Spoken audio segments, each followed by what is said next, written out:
요한복음 14장의 말씀 1절에서부터 3절, 1절에서 3절까지입니다. 14장 1절부터 다 같이 읽도록 하겠습니다. 시작. 너희는 마음에 근심하지 말라. 하나님을 믿으니 또 나를 믿으라. 내 아버지 집에 거할 곳이 많도다. 그렇지 않으면 너희에게 일렀으리라. 내가 너희를 위하여 거처를 예비하러 가노니 가서 너희를 위하여 거처를 예비하면 내가 다시 와서 너희를 내게로 영접하여 나 있는 곳에 너희도 있게 하리라. 아멘. 잠시 기도하고 하나님의 말씀 나누겠습니다. 하나님 아버지, 이 시간에 하나님의 말씀을 들을 때에 하나님의 영이 우리 가운데 임하여 주셔서 하나님의 말씀을 영적으로 깨닫고 아멘으로 받는 귀한 시간 되게 하여 주시옵소서. 이 말씀을 통해서 하나님 위로하여 주시고 은혜 허락하여 주시고 힘을 허락하여 주실 줄 믿습니다. 예수님의 이름으로 기도합니다. 아멘. 우리는 지난 2주 동안에 신앙의 여정이라는 그런 제목으로 말씀을 나눴습니다. 신앙의 여정이란 어떤 것인가? 그것에 대해서 깊이 생각해보는 시간을 가졌어요. 신앙의 여정이라고 하는 것은 내 자아를 내려놓고 또 배신과 같은 그런 아픈 일을 경험해야 되는 것이고, 내 자아로는 사랑할 수 없는 그런 사람이라고 할지라도 그 영혼을 보면서 사랑하는 것, 그것이 하나님께 영광 돌려드리는 것이고, 이런 일련의 과정들을 겪고 지나가는 것이 신앙의 여정입니다. 참 아이러니한 것이 이것이에요. 일반적으로 사람이 어떤 종교를 가지려고 할 때에, 신앙생활을 하려고 할 때에 그 사람이 그 종교를 가지려고 하는 이유는 그곳으로부터, 그 종교로부터 마음의 위안을 찾고 긍정적인 에너지를 얻기 위해서 그 종교를 구합니다. 그런 관점에서 보면 이 기독교는 좀 특이합니다. 왜냐하면 기독교는 말하기를 예수를 믿으면 만사 형통이 된다라고 말하고 있지 않아요. 예수를 믿으면 하는 사업이 잘 될 것이다. 100일 기도를 드리면 자녀들의 우환이 없을 것이다. 헌금을 많이 하면 가지고 있는 병으로부터 나을 것이다. 이렇게 이야기하고 있지 않기 때문입니다. 그렇게 듣고 싶은 말을 하면서 가려운 것을 긁어주는 것이 기독교가 아닙니다. 오히려 뭐라고 얘기하냐면, 지난 시간에도 살펴보았듯이 주 안에서 믿음을 가지고 살아가는 것, 주 안에서 믿음을 갖고 살려고 하면 할수록 주님께서 우리에게 요구하시는 것은 환난과 시련 가운데 인내를 요구하십니다. 고통 가운데 십자가를 지라고 하셔요. 내가 다른 사람으로부터 대접을 받는 것이 아니라 오히려 내 자아를 내려놓고 다른 사람 앞에서 무릎을 꿇고 섬기라고 하십니다. 그러면 복이 있으리라 라고 말씀하시죠. 이런 가르침과 믿음의 형태는 보통 인간이 추구하는 그런 종교의 형태가 아닙니다. 왠지 부적을 써서라도 우환을 막아야 될 것 같은 것이 우리 인간의 마음인데, 그것이 아니라 오히려 고난이 복이라고 이야기하고 인내해야 된다라고 이야기하니까요. 그럼 도대체 우리는 왜 예수님을 믿어야 되는 걸까요? 기독교를 통해서 우리가 얻어질 그런 득이 하나도 없는 것 같은데 왜 우리는 믿음을 가져야 하고 예수 안에서 신앙을 가져야 되는 걸까요? 게다가 더욱더 이해가 안 가는 것은 이런 난해한 기독교를 믿고 교회에 나가서 신앙생활을 하는 그런 사람의 숫자가 적지 않다라는 거예요. 그것도 가난한 사람, 고아, 과부, 이런 사회의 약자에서부터 시작해서 초엘리트들, 그러니까 의사, 변호사, 박사들처럼 똑똑하고 남 부러울 것 없는 그런 사람들까지, 이 다양한 스펙트럼에 있는 사람들이 다 예수님을 믿지 않습니까? 기독교가 정말 헛된 것이라면, 허점이 많고 말도 안 되는 것이라면 그렇게 똑똑하고 많은 사람들이 예수님을 따르지 않았을 것입니다. 그런 거 보면 좀 정말 뭔가 있는 것 같지 않습니까? 이렇게 세상의 관점에서 바라보면 알쏭달쏭한 것이 바로 기독교입니다. 도대체 기독교의 믿음에는 뭐가 있길래, 어떤 것이 있길래 그렇게 수많은 사람들이 말씀을 들으면서 눈물을 흘리고 기도를 하면서 정말 간절히 기도하고 신앙을 가지려고 노력하는 것일까요? 저들의 눈에 비친 이 알쏭달쏭한 이 믿음의 세계, 기독교는 참 궁금할 것이에요. 혹시 이 방송을 접하시는 분들 중에서 이런 궁금증을 가지고 계신 분이 계시다면 오늘 이 말씀 잘 들어보십시오. 그래서 이 계기로 신앙을 갖고 믿음을 갖게 되시기를 진심으로 바랍니다.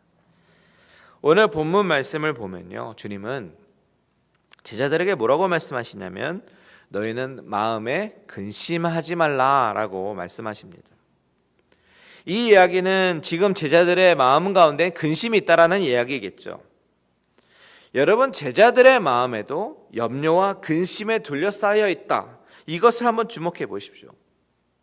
예수님을 따르는 제자들도 근심이 많았습니다. 고민과 염려가 있었습니다. 근심과 염려라는 것은 지금 현대를 살아가고 있는 저와 여러분들만의 전유물이 아니라는 사실이에요. 그렇다면 그 제자들은 왜 염려와 근심에 쌓여 있습니까? 그 이유는 우리가 지난 시간까지 살펴본 요한복음 13장의 말씀의 흐름을 보면 충분히 알 수 있겠죠. 그 내용으로 추론해 보면 주님이 베드로에게 하신 말씀이 한몫했을 것입니다. 베드로가 36절에서 주여 어디로 가시나이까? 라고 물어봤을 때 주님은 내가 가는 곳에 너가 따라올 수 없다 라고 이야기하셨어요. 주님이 어디론가 떠나십니다. 그런데 그곳에는 제자들이 따라갈 수 없는 곳이다 라고 주님께서 말씀하셔요. 제가 어렸을 때 하루는 집에 있을 때요, 갑자기 어머니가 현관문에서 신발을 신고 있으면요, 제가 어머니한테 막 달려갑니다. 엄마 어디가? 이렇게 얘기하죠. 불안한 거예요. 엄마가 어디로 가는지 모르면 불안합니다. 나 혼자 남겨질까 봐 그게 싫은 거예요. 그러면 어머니가 요 앞에 슈퍼마켓 잠깐 갔다 올 테니까 잠깐 있어, 그렇게 말씀해 주시면 안심이 됩니다. 엄마가 금방 오시겠구나, 이렇게 엄마가 언제쯤 오시겠구나, 어디로 가셨구나 라는 것을 알면 근심할 이유가 하나도 없습니다. 근데 주님은 제자들을 두고 어디론가 가시는데 그것이 어디인지 정확하게 말씀해 주시지 않고요, 너희가 따라올 수 없다라고 말씀하십니다. 그러니 제자들의 입장에서 얼마나 근심이 되겠습니까? 뿐만이 아니에요. 주님이 베드로에게 말씀하시죠. 내가 나를 3번이나 부인할 거야 라고 말씀하셨어요. 아니, 죽음을 불사하고 내가 죽더라도 목숨을 버리더라도 정말 주님을 따르겠다고 각오하고 있는 그런 베드로에게 3번이나 부인한다라고 말씀하신단 말이에요. 이 대화를 지켜보고 있는 다른 제자들의 입장에서도 주님의 이 말씀은 제자들에게 걱정과 근심을 안겨주었을 것입니다. 도대체 무슨 일이 일어나길래 이런 말씀을 하시는 것일까? 뿐만이 아닙니다. 앞서서 13장 21절에 주님께서 뭐라고 말씀하셨냐면 너희 중 하나가 나를 팔리라 라고 말씀하셨어요. 이것도 제자들에게 근심, 걱정, 그런 부분이 되었을 것입니다. 이런 일련의 사건들을 바라볼 때 제자들은 지금 마음에 불안감이 밀려오고 두려움이 엄습합니다. 그 가운데서 걱정하고 염려하는 그 제자들을 지금 주님께서 14장 1절에서 위로하고 계신 거예요. 오늘 본문 1절 다 같이 한번 읽어보겠습니다. 시작. 너희는 마음에 근심하지 말라. 하나님을 믿으니 또 나를 믿으라. 마음에 근심하지 말라라고 위로하십니다. 그런데 이 주님의 위로, 이 짧은 한마디는 영혼이 없는 위로가 아니에요. 텅 빈 위로가 아닙니다. 주님의 진심이 담겨있는 위로입니다. 왜냐하면 주님은 근심이 어떤 것인지 경험하셨고 아시는 분이기 때문에 그래요. 13장 21절에 보면요, 주님께서 이런 말씀하시죠. 예수께서 이 말씀을 하시고 심령이 괴로워 증언하여 이르시되, 이 구절에서 심령이 괴롭다라는 이 부분을 원어로 보면 오늘 본문 14장 1절에 마음에 근심하지 말라, 이 근심이라는 단어와 같은 단어가 쓰여 있습니다. 그런데 이 단어가 또 어디에 쓰였냐면 12장에 보면 주님께서 인자와 영광을 얻을 때가 되었다라고 말씀하시고 미랄이 죽어서 썩어서 한 열매가 맺어질 것이다라고 이 미랄의 비유로 말씀하실 때에 27절에 보면 내 마음이 괴로우니 또 무슨 말을 하리요 라고 말씀하셨어요. 여기서 이 괴롭다라는 단어도 마찬가지로 같은 원어의 단어로 쓰였습니다. 한 부분 더 볼까요? 이 단어는요, 요한복음 5장에서도 쓰였는데 38년 된 병자를 고치려고 나타나셨을 때 이런 얘기를 합니다. 천사가 내려와서 물을 동하게 했다. 여기서 이 동하게 했다, 물을 흔들었다, 휘저었다, 이 쓴 단어랑 같은 단어입니다. 그러니까 주님이 죽음을 앞두고 사명의 길을 가셔야 된다라고 하셨을 때 그 마음의 심정이요, 그 마음이, 그 근심에 마음이 휘저어졌다라는 뜻이 되는 것이고, 제자 중에 하나가 나를 팔 것이다 라고 말씀하셨을 때 주님의 마음은 정말 근심으로 마음이 요동쳤다라는 말씀이고요, 지금 제자들의 마음속에 주님이 곧 어딘가 가신다라는 그 이야기를 듣고 거기에는 자신이 따라갈 수 없다라는 이야기를 듣고 자신들 중에 누군가 예수님을 팔아버릴 것이고 베드로는 3번이나 부인할 것이다라는 이야기를 들었을 때 제자들의 마음이 근심으로 요동치고 근심했었다라는 이 단어가 같은 단어라는 거예요. 주님은 인간의 심령 가운데 괴로운 것이 얼마나 힘든 것인지 직접 경험하셨습니다. 마음이 요동치고 막 휘저어져서 소용치는 그런 물결과 같은 그런 마음을 아십니다. 그래서 주님께서 하시는 위로는요, 정말 상대방 아픔도 모르고 그냥 말로만 하는, 이해하지도 않고 하는 그런 말뿐인 영혼 없는 위로가 아니에요. 진심이 담긴 위로고 같이 아파하시는 그런 위로이십니다. 주님도 경험하셨고 제자들도 경험하고 있는 이 근심이라고 하는 것은 현재 우리도 겪고 있고 앞으로도 겪어야 하는 그런 인생의 숙제입니다. 특별히 요즘같이 코로나 바이러스로 인해서 많은 사람들이 사망하고 병은 점점점 퍼져가고 있고 사회는 혼란스럽고 경제는 점점 어려워지고 있는 이 상황에서 우리는 이 근심과 염려라고 하는 것을 매일매일 경험하고 살고 있습니다. 특별히 저는 목회자다 보니까 많은 성도님들과 이야기를 나누고 한 분 한 분 상황과 처지를 듣고 또 위로하는 일을 합니다.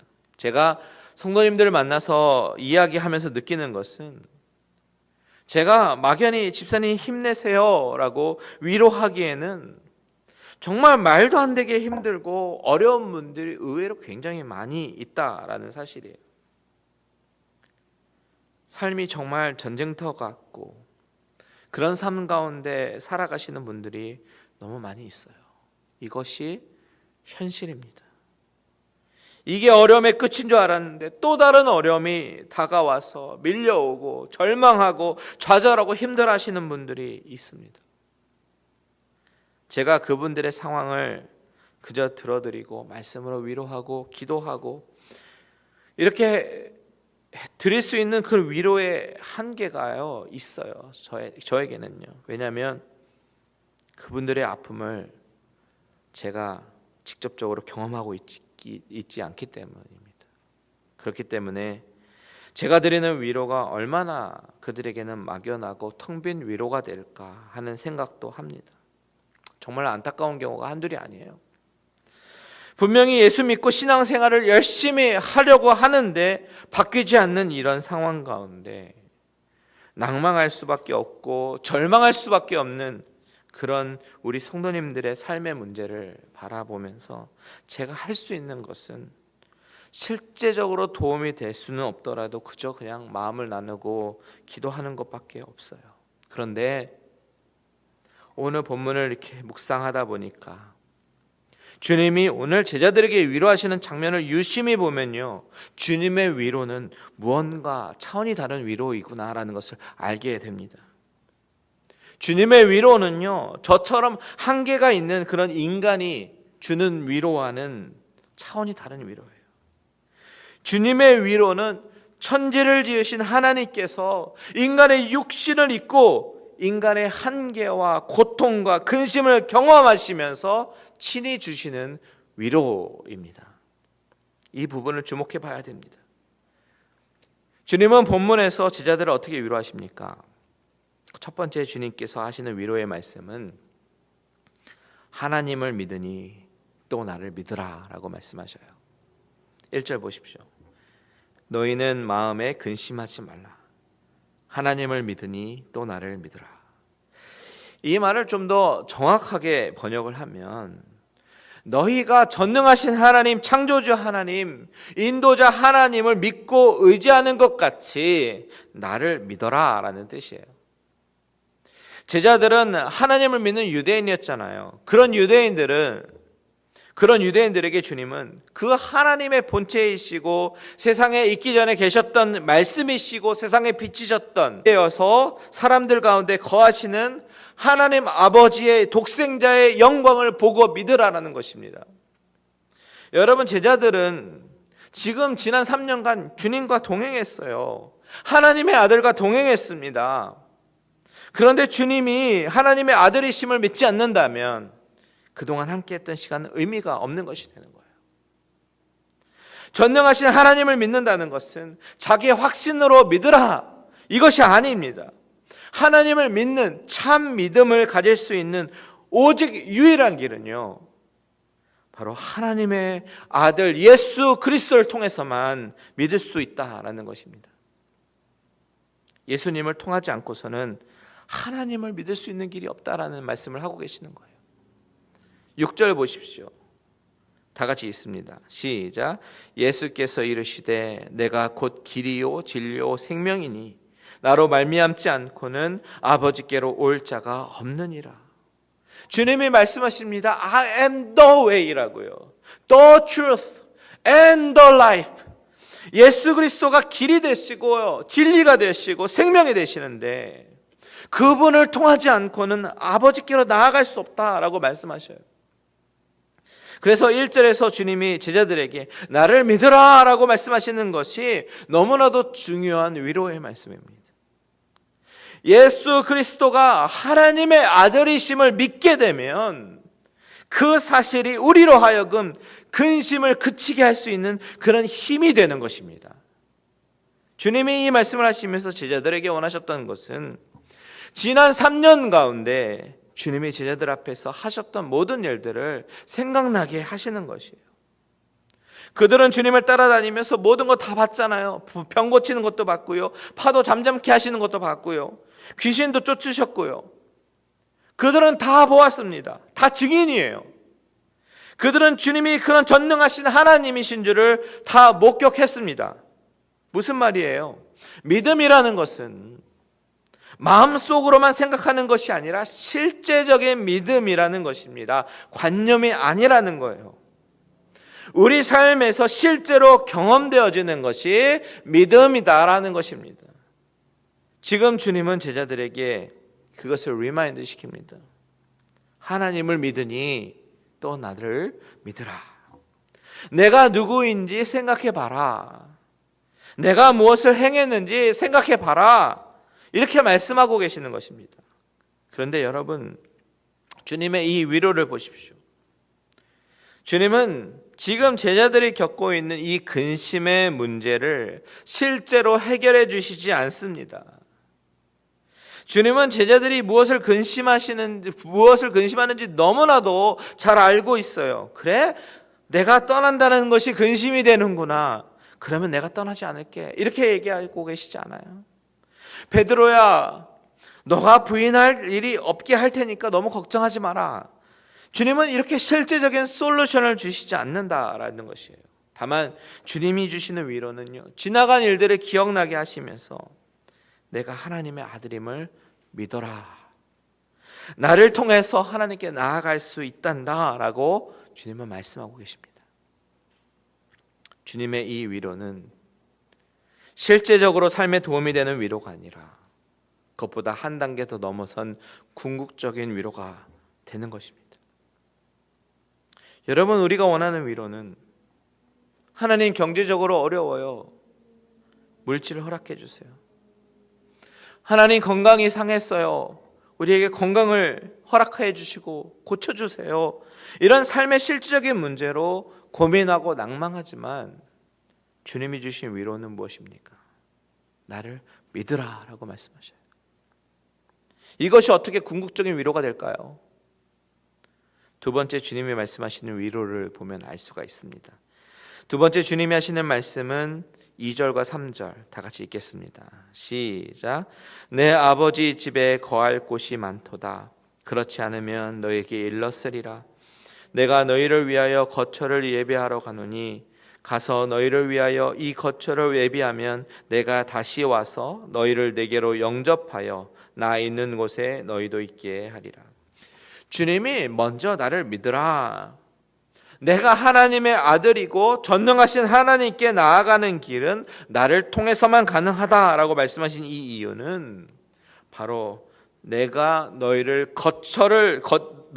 위해서 거처를 예비하러 가기 때문이다라는 것을 말씀하기 위해서입니다. 여러분, 주님의 이런 모습 가운데 어떤 절대적인 권력을 가지고 있는 왕처럼 명령하면서 나를 따르라, 그렇지 않으면 죽이겠다라고 그런 협박하는 권력형 왕의 모습이 아니에요. 오히려 주님은 내가 너희를 위해서 거처를 예비하러 간다라고 말씀하십니다. 제자들을, 그리고 저와 여러분들을 섬기시고 맞을 준비를 하시기 위해서 가시는 것이에요. 인간을 섬기시는 하나님의 모습, 여러분, 이것이 너무 놀랍지 않습니까? 어떻게 신이 사람을 섬깁니까? 우리가 생각하는 것은 사람이 신을 섬겨야 되는데, 사람이 신을 섬기고 그 섬김의 그 정성으로 신을 감동시켜서 축복을 받는 것이 이 세상의 종교의 모습이지만요, 기독교는 하나님의 사람을 사랑하시고 독생자를 보내주시고 그것을 통해서 하나님께 나아갈 수 있는 길을 열어주신, 인간을 섬기시는 하나님의 모습입니다.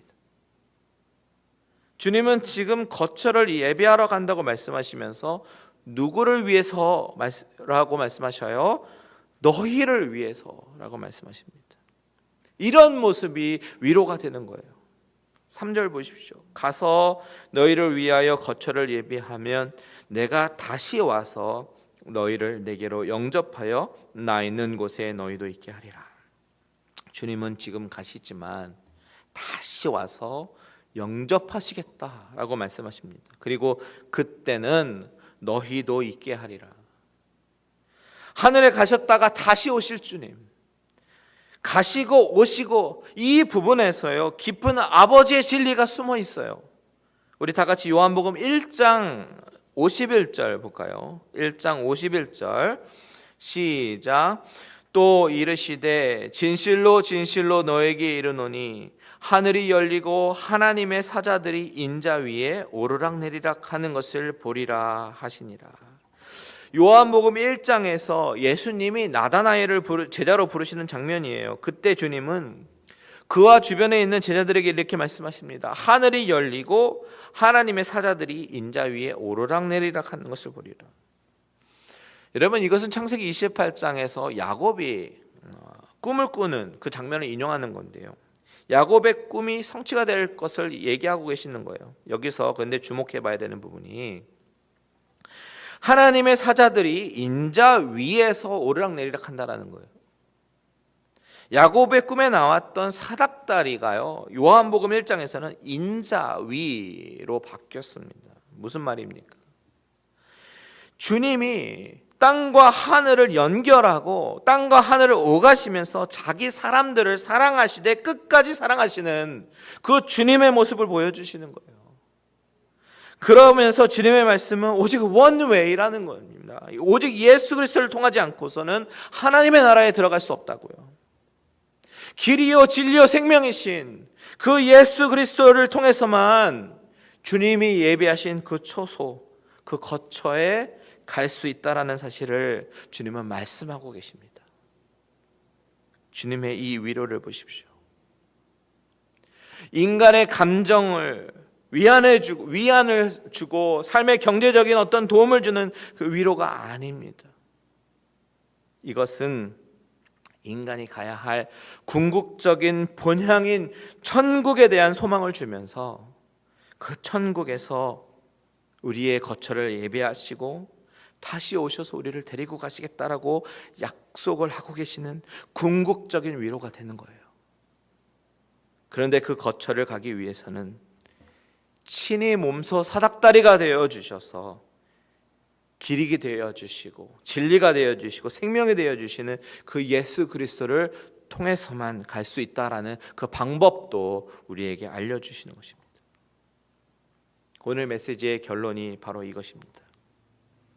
여러분, 우리는 이 세상에서의 근심과 걱정과 염려가 너무 많이 있습니다. 해결이 안 되는 일들이 우리를 둘러싸고 있어요.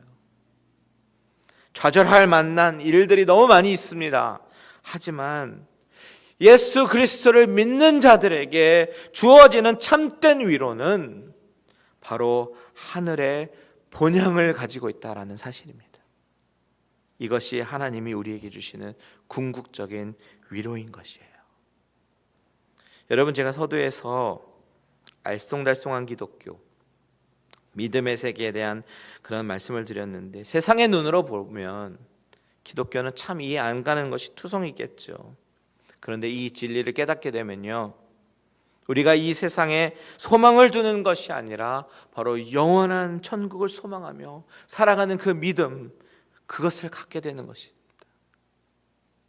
우리 인간이 궁극적으로 가야 하는 이 본향, 천국, 이것에 이 방송을 보시는 모든 분들을 초대합니다. 그 천국에 가는 길, 오직 예수 그리스도를 통해서만 가능한 거예요. 예수를 구주로 믿고 영접하면서 따르기로 작정할 때 예수님이 내 마음에 오셔서 시작되는 그 천국의 삶을 누리시기를 바랍니다.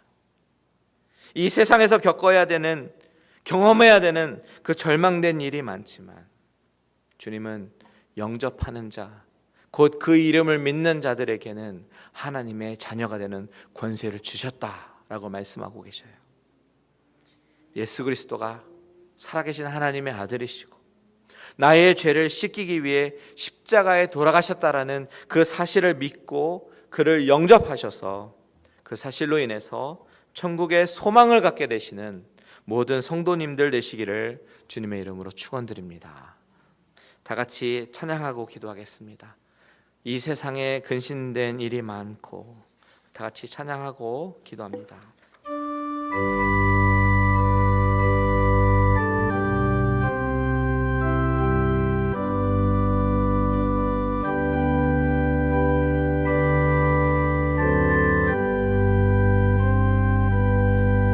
이 세상에 근심된 일이 많고 참 평안을 몰랐구나.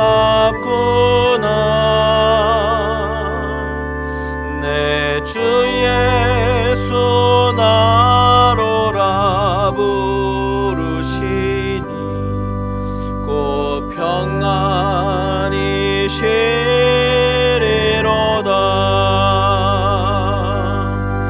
주 예수의 구원의 은혜로다. 참 기쁘고 즐겁구나. 그 은혜를 영원히 누리겠네. 곧 평안히 쉬리로다. 우리 1절 다시 한번 찬양합니다. 이 세상에 근심된 일이 많고 참 평안을 몰랐구나. 내 주 예수 나로라 부르시니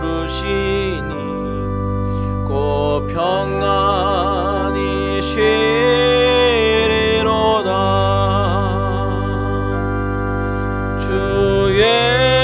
예수의 구원은 해로다. 참 기쁘고 즐겁구나.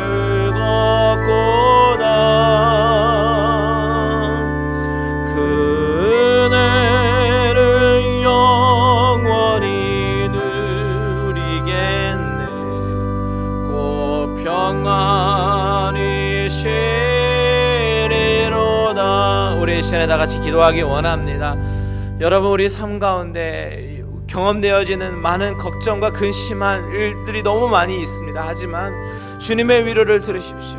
나를 믿으니, 하나님을 믿으니 또 나를 믿으라고 말씀하신 그 주님께서 오직 길이 되시고 생명이 되셔서 진리가 되셔서 예수님을 통해서 천국을 준비하러 가셨다라는 그 사실로 위로를 받으시기를 원합니다. 이 시간에 다 같이 기도할 때, 하나님, 내가 정말 걱정할 일이 많고 근심할 일이 많지만 천국의 소망을 두고 나아갈 수 있는 우리들의 믿음이 되게 해달라고 다 같이 주님의 이름을 한번 부르고 기도합니다. 주여! 하나님 아버지, 이 세상을 바라보며 걱정하고 근심될 일밖에 없습니다. 우리를 낭망하게 하고 절망에 빠질 수 있는 일들이 너무 많이 있습니다. 아버지, 코로나 바이러스로 인해서 우리가 위축이 됩니다. 아버지 하나님, 두렵습니다. 하지만 아버지 하나님, 이 세상에 소망을 두고 살아가는 것이 아니라 아버지 하나님, 주여, 천국을 바라보며 천국의 소망을 두고 살아가는 우리들의 믿음 되게 하여 주시옵소서. 우리를 위해서 저소를 예비하러 가신 그 예수 그리스도의 아버지 하나님 그 마음을 붙잡고 아버지 그 말씀을 붙잡고 믿음으로 승리하며 나아가길 원합니다. 아버지 하나님, 이 세상에 근심된 일을 아버지 하나님 바라보고 나가는 것이 아니라 우리에게 주어질 영광, 우리가 장차 가서 누릴 그 영광, 천국의 영광을 바라보며 아버지 우리가 나아가는 우리들의 모습 되어질 수 있도록 주님 도와주시옵소서. 아버지 하나님, 정말 낭망한 자가 있습니까? 절망한 자가 있습니까? 두려워하는 자가 있습니까? 우리 하나님 찾아가 주시고 위로하여 주시고 아버지, 이 세상에서 얻을 아버지 하나님 소망이 아버지 하나님 천국의 소망으로 바뀌어지게 하시고 천국 바라보며 하루하루 살아가며 아버지 하나님 승리하며 나아가는 우리 모든 성도님들 되어줄 수 있도록 주님 인도하여 주시옵소서. 아버지 하나님, 우리 성도님들 모든 성도님들 주님께서 지켜주시고 보호하여 주시고 함께하여 주실 줄 믿습니다.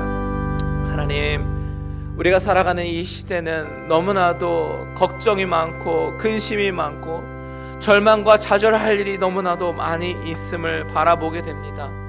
하지만 아버지 하나님, 오늘 14장에서 말씀하신 주님의 위로를 우리의 위로로 받아들이게 하여 주시옵소서.